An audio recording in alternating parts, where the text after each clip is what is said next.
Well, this video is all about sharing the journey. And if you've ever been camping or hiking with a group, you can always see who people really are. Usually there's some good things and usually there's some not so good things. And you got different personalities, right? You got the fire guy. It's a dude that always wants to start a fire.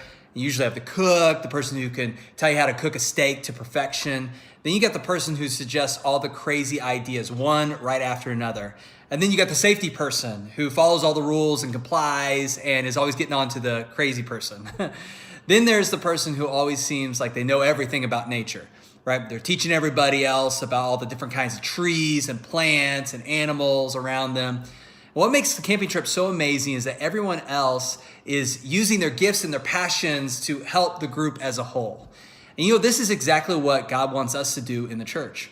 In fact, the Bible talks about this in detail in 1 Corinthians chapter 12. And in the passage, it talks to a group of Christians and says that the church is like a body and that the different body parts are supposed to serve the other parts of the body. And here's the reality. You have a gift, and it's not just for you. It's to encourage other Christians in their faith.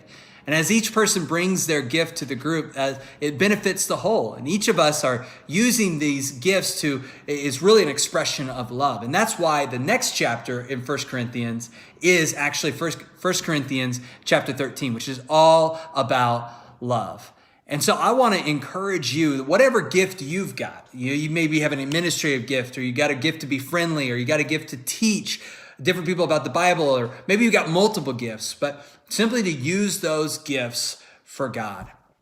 Now, how can you do that? Well, I want to challenge you to do this. Let me encourage you to think about the things that come easy to you. What are the things that other people are telling you that you're good at? Write those down, then ask God how you can use those to bless others. Maybe ask your small group leader or pastor about opportunities that align with your gift in the church, and start serving God and watch God use you in a big way.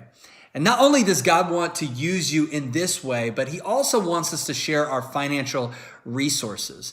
And the reality is that the early church did this. The first Christians started doing this. And it's in Acts chapter 2, and it says this: all the believers were together in one place, and they shared everything they had. They sold their property and possessions and shared the money with those in need. Acts chapter 2, verses 44 and 45.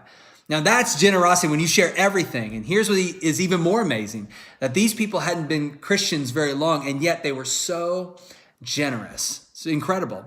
And here's why they could be so generous with their money. It's because they knew how generous God had been with them first. Let's say that you're having a really good day, as an illustration, like a really good day, and you gave me your house. Okay, it just happened to be on the beach and also paid off. Then you gave me your car to go with it. It must have been a really, really good day, right? But a month later, you're not having such a great day, and you actually come on hard times and you need a couple $100. If you ask me for some money, you know what I think I would say? I would say, of course. What's a couple $100 compared to what you've already given me? And here's something to remember.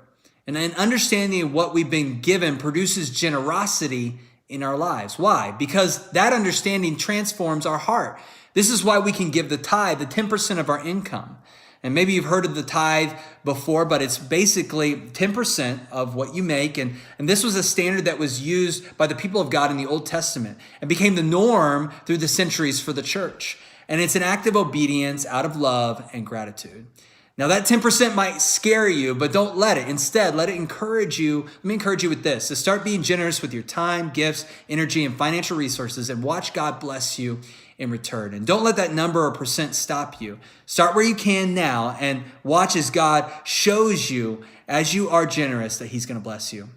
I'll finish this video with this verse in 2 Corinthians chapter 9, verse 6. Remember this: a farmer who plants only a few seeds will get a small crop, but the one who plants generously will get a generous crop. This farming illustration the Bible talks about is about giving.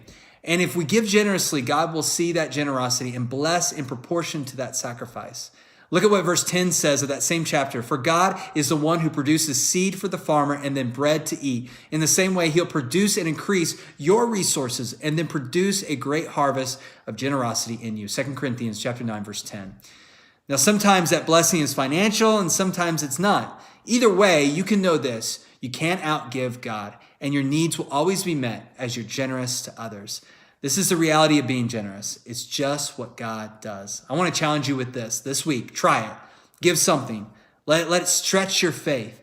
Be on the watch for God's blessing headed your way as you share on your journey. I encourage you to come out to the next video and watch it as we talk about inviting others with you on your journey. We'll see you there.